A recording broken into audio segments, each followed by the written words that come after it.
நீங்கள் அசதியா இருக்காதீங்க. விழிப்பா இருக்கணும்னா என்ன அர்த்தம்? அதிலே இருக்கணும். செய்வார், செய்வார், செய்யாமல் விட மாட்டார். எனக்கு செய்யாம யாருக்கு செய்வார்? அதான் அசதியா இல்லாம விழிப்பா இருக்கிறது. ஆமென். அசதியாயிராமல் வாக்குத்தத்தமான ஆசீர்வாதங்களை விசுவாசத்தினாலும் நீடிய பொறுமையினாலும் சுதந்திரித்து கொள்ளுகிறவர்களை பின்பற்றுகிறவர்களாய் இருந்து. இது ஆபிரகாம், ஈசாக்கு. அடுத்து பாருங்க, உங்களுக்கு நம்பிக்கையின் பூரண நிச்சயம் எதை குறித்து? வாக்குத்தத்தத்தை குறித்து.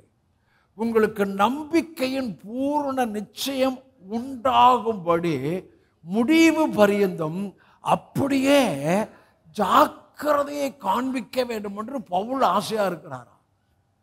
அதான் ரிசல்ட்னு அவருக்கு தெரியும்.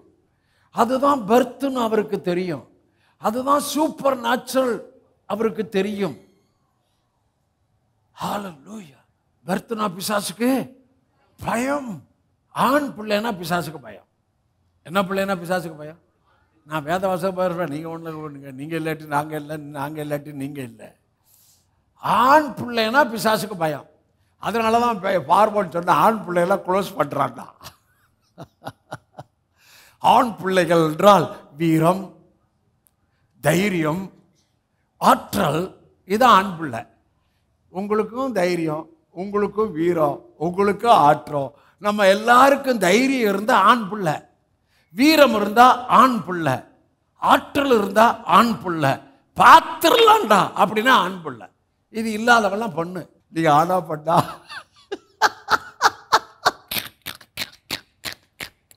யோவான் சொல்லுகிறார், தேவனால் பிறப்பது எல்லாம் உலகத்தை தேவனால்.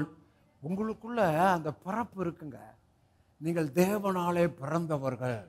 உங்கள் ஆவியில ஒரு மறுபிறப்பு இருக்கு. உங்கள் ஆவி கிறிஸ்துவுக்குள்ள புதிய சிருஷ்டி. உங்கள் ஆவி தேவனுடைய நீதி.